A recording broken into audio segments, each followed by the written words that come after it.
부동산 전망서로는 단연 최고일 거다. 왜요? 저자들이 최고들이 모였기 때문에 그렇습니다.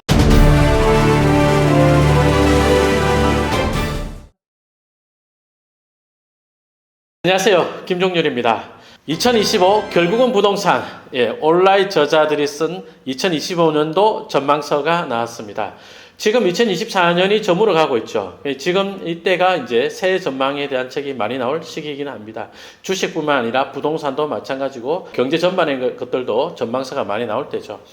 저는 부동산 전망서 중에서는 단연 2025 결국은 부동산 이 책이 최고라고 생각합니다. 왜 그러냐? 우리가 이 책을 기획을 할 때부터 그렇게 했습니다. 20명의 저자들이 어떻게 이야기했느냐? 2025년도에는 이렇게 될 것이다. 2025년도는 이 부동산이 가장 전망이 좋을 것이다. 그거에 맞춰서 이야기를 썼습니다.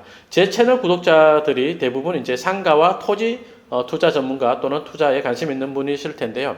이 책 읽어야 될까요? 아파트 시장을 읽어야 토지 시장이 잘 보이죠. 그죠? 재개발 재건축도 잘 보일 거고, 특히 제가 또 재개발 재건축하고 연결된 상가 투자를 좋아하지 않습니까? 그러니까 아파트가 잘 되고 청약이 잘 되는 동네다. 그럼 그 주변에 도시개발 사업도 잘 이루어지겠네요. 예, 아마 그렇지 않겠습니까? 특히 지금처럼 건축비가 비싸고 이럴 때 도시개발 사업 이런 것도 잘 안 되는데요. 그렇지만 2027년을 내다본다면 어느 땅들이 유망하다 이런 것들이 좀 보이겠죠. 저는 눈여겨봐야 할 DITT 후보지 분석이라고 이야기를 했습니다. 왜 그러느냐? 요즘에 상가들 보면 매출이 잘 안 나옵니다. 장사 안 됩니다. 그런 이야기 많이 하죠. 그런데 어디가 잘 됩니까? 라고 이야기하자면 근린 상가죠. 주거지 주변에 어떤 학원 병원 상가들 잘 됩니까? 여전히 잘 되고요. 그리고 또 어디 잘 됩니까? 구도심의 워킹 상권들보다는요. 구도심 주변에 차량 트래픽에 의한 그러니까 스타벅스 드라이브스루를 말고 그 외에도 음식점 매출입니다. 이런 거 이야기할 때 또는 땅값 많이 올라갑니다. 했을 때 그런데 토지나 상가들 매출이 굉장히 좋단 말이에요. 저는 그 위주로 이야기를 했습니다.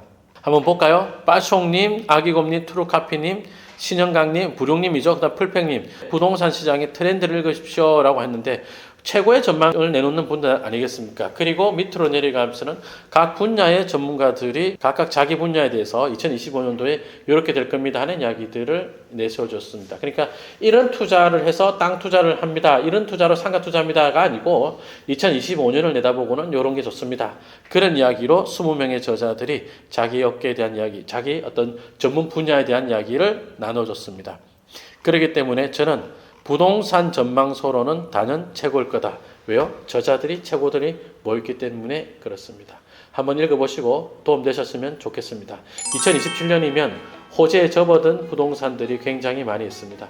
제2외곽 고속도로가 완성기에 들 것이고요. 그리고 상계 신도시도 본격적인 착공에 들어간 데 있을 것이고 서울 세종간 고속도로도 개통을 했을 것이고 원삼의 하이닉스 반도체 같은 것들도 거의 완성 단계에 들어갔고 서쪽에 있는 이동남사 삼성 반도체도 아마 착공하지 않았겠습니까? 그죠? 그렇게 될 것 같아요. 그리고 2027년이면 금리도 꽤나 떨어져 있을 것입니다. 그럴 때를 내다보고 지금 공부해 보십시오. 저는 2025년도에 공부 열심히 하시라고 이야기 많이 하는데 이 책 정말 도움되실 겁니다. 도움되시길 바라고요. 여러분 또 책 읽으시고 좋은 내용 댓글에 남겨주시면 고맙겠습니다. 감사합니다.